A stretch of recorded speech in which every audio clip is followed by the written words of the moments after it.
नहीं मन परिवर्तन होता है। मसीह में धर्म परिवर्तन नहीं मन परिवर्तन होता है।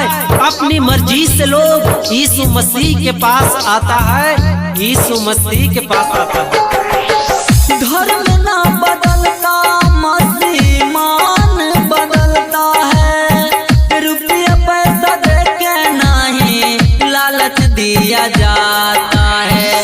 संविधान बनावले अम्बेडकर हो, संविधान बनावले अम्बेडकर पूरा हिंदुस्तान के मायाधिकार मानव केहू भगवान के बायाधिकार मानव केहू धर्म के।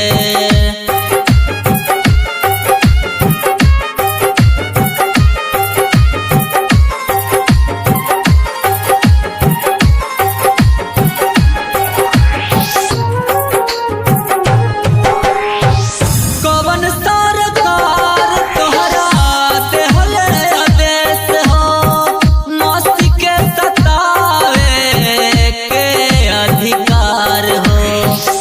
क्यों सताते हो मसीह को, सताना छोड़ दे। क्यों सताते हो मसीह को, सताना छोड़ दे। आएगी आंखों से आंसू यदि यीशु आप पे दृष्टि कर दे, दृष्टि कर दे। कवन सरकार तोहरा देहले आदेश हो, मसीह के सतावे के अधिकार हो।